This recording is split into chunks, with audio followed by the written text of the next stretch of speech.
هذه الفكرة العبقرية من ملك عبقري المرحوم الحسن الثاني رحمه الله. وبالطبع في إطار هذه الاحتفاليات والفكرة النبيلة للمسيرة الخضراء كاينة مسيرة أخرى، مسيرة تنموية، مسيرة اجتماعية، مسيرة كذلك اقتصادية التي يقودها جلالة الملك نصره الله الملك محمد السادس حفظه الله. وفي هذا الإطار بالطبع وزارة الشباب الثقافة والتواصل بشراكة مع الجهة اليوم توقعوا اتفاقية مهمة جدا اللي فيها تقريبا 320 مليون ديال الدرهم، وكتهم أساسا الدفاع على الهوية المغربية.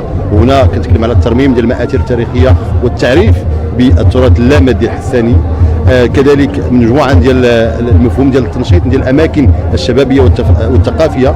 نعم كاين هناك اماكن في اطار المشروع الملكي الكبير، ولكن حان الوقت باش يكون هناك كذلك تفعيل ديال هذه الاماكن ويكون هناك تنشيط حولهم. وهنا كنتكلم على مجموعه ديال التكوينات، مجموعه ديال الانشطه اللي خصها تكون وراء يعني في هذه الاماكن. وثالثا واخيرا يعني كذلك مجموعه ديال الاماكن جديده في اطار يعني التنميه اللي تكلمنا عليها والذي يقودها سيدنا الله ينصره. اذا هذو المسيرتين كيتلاقاو اليوم وهما يتكاملان.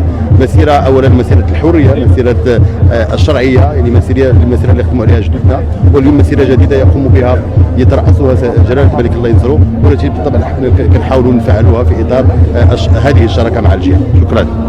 المآثر التاريخيه او حتى ديال الهويه المغربيه، هذا الدفاع كنحاولوا نفعلوه اولا وطنيا بالتعريف ديال يعني التراث اللامادي المغربي، وحتى في اطار يعني وجودنا في مجموعه ديال المؤسسات الدوليه. نتكلم على اليونسكو، كنتكلم على ليسيسكو، يعني مؤخرا حاولنا نناقشوا كذلك مع الاولمبيك اللي هي في جنيف، اللي هي كتحمي يعني او مازال ما انخرطت في حمايه ديال التراث اللامادي. وهناك فكره باش يكون هناك يعني مجال للحمايه على التراث اللامادي، خاصه ان مجموعه ديال الدول حاضره في هذه المؤسسه اللي هي مؤسسه دوليه، وكنعتبر بانها غتزيد تساعدنا باش المجال القانوني يعني يحمي هذه الهويه المغربيه والتراث اللامادي المغربي.